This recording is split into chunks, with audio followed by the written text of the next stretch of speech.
ಎಲ್ಲರಿಗೆ ನಮಸ್ಕಾರ. ನಾನು ದೀಪ್ತಿ ಭದ್ರಾವತಿ. ಇವತ್ತು ನಾನು ಲಾವಣ್ಯ ಪ್ರಭಾರ್ ಅವರ ಒಂದು ಕವಿತೆಯನ್ನು ಓದ್ತಾ ಇದ್ದೇನೆ.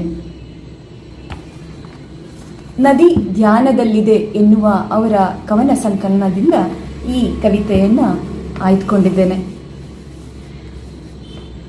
ಭ್ರಮರ ಸುತ್ತಿದ ಕ್ಷಣ. ಭ್ರಮರ ಸುತ್ತಿದ ಕ್ಷಣ ಅಲ್ಲಿ ಶಕುಂತಲೆ ಒಬ್ಬಳೆ. ಭ್ರಮರ ಸುತ್ತಿದ ಕ್ಷಣ ಅಲ್ಲಿ ಶಕುಂತಳೆ ಒಬ್ಬಳೆ. ಇಲ್ಲಿ ಮೀನ, ಮಾನಸ, ಶಾಂತ, ಕವಿತಾ, ಸರಳೆ, ಸರದಿ ದೊಡ್ಡದಿದೆ ಮಗಳೇ. ಪ್ರಾಯ ಉಕ್ಕಿದ ಹೊತ್ತು ಸಾಂಗತ್ಯಕ್ಕಾಗಿ ತಪ್ಪಿಸಿದಾಗ ತಂದಿಟ್ಟ ವಿಧಿ ಮಹಾರಾಯ ದುಷ್ಯಂತನಂತ ಬಾಳ ನೆಂಟ. ನಯ ನಾಜೂಕಿನ ಪ್ರೇಮ ಸಮಯ ಉಂಗುರ ಜಾರಿದ್ದೇ ಅರಿವಾಗದ ಮೋಹ ಭ್ರಮಾಮಯ. ಶಾಪವೋ ನಟನೆಯೋ ಅಂತೂ ಬಾರದ ನೆನಪು ವಿರಹದ ಕ್ಷಣಕ್ಕೆ ಗರ್ಭದೊಳಾಡಿದೆ ಭ್ರೂಣ. ಮುಂದಿನ ಕತೆ ಯಾರಿಗೆ ಬೇಕು? ಇಲ್ಲಿನದ್ದೇ ಸಾಕು ಸಾಕಾಗಿದೆ. ಅಲ್ಲಂತೂ ಶಕುಂತಳೆಗೆ ಪ್ರಾಯ.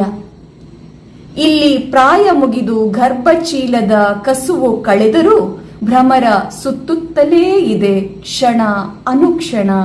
ಗುಯ್ ಗುಯ್ ಒಳಗೆ ಸಾಗಿದೆ ನಿರಂತರ ರಿಂಗಣ.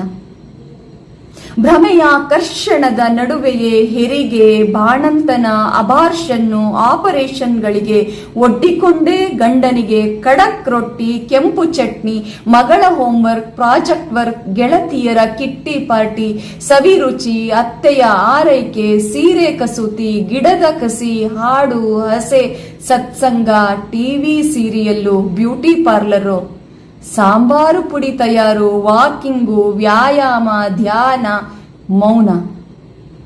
ಹೀಗೆ ಸಾಗುತ್ತದೆ ನೋಡು ಮಗಳೇ ನಮ್ಮ ಮೆರವಣಿಗೆಯ ರಗಳೆ. ಭ್ರಮರ ಸುತ್ತಿದ ಕ್ಷಣ.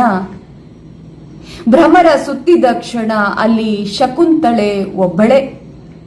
ಇಲ್ಲಿ ಮೀನ, ಮಾನಸ, ಶಾಂತ, ಕವಿತಾ, ಸರಳೆ, ಸರದಿ ದೊಡ್ಡದಿದೆ ಮಗಳೇ.